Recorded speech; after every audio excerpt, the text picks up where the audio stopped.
Why did you decide to make this movie with this story? Dunkirk is a story that British people grow up with, and I don't even remember the first time I heard about the events of Dunkirk.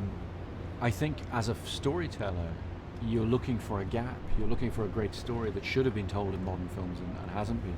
And for whatever reason, this story of these great events, this extraordinary tale, had never been told in modern films. That's a tremendous opportunity for a filmmaker, particularly a filmmaker like myself who has the experience now to be able to take on very large physical situations, and have thousands of extras and get the camera up in planes and get boats out in the water.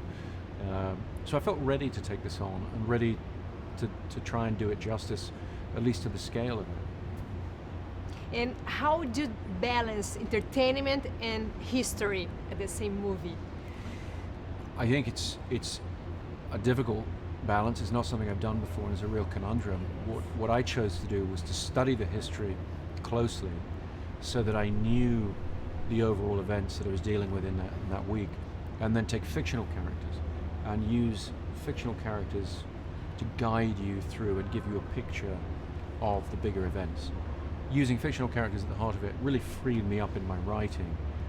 There are so many people and so many stories in the real history. 400,000 people involved, and so it's really a matter of saying, okay, we want a film that shows you these events, that guides you through these events, but allows you to feel that there are many, many other stories just at the edge of frame. That character you just walk past, that he would have his own story, his own film that could be made about it. At air and the water and the land, how was for you to dealing with this all things together?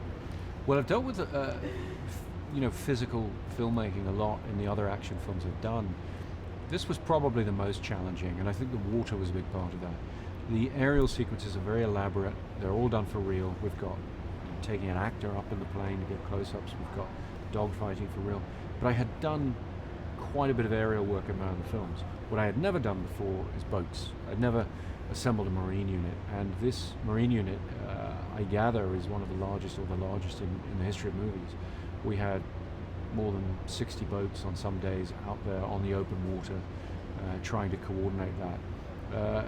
Proved to be very much a challenge, very difficult, but I had a great team of people, and luckily no one got seasick, which was key, and we managed to pull it off.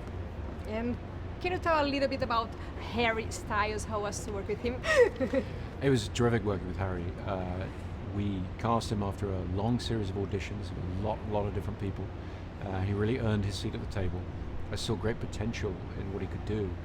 And the character he's playing, I think, is a very, very difficult character to play. Mm-hmm. There's something very important in the character, without giving too much away, that is, I think, very real and very human. And it needed truth. And Harry's performance, I think, is really extraordinary. It's subtle and it's truthful, which are the best things I could say about it. And I hope people are going to appreciate it for what it is. Do you think we can expect more movies from him?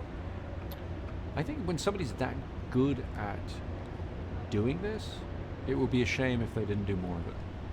It's nice. Thank you very much. Thank you.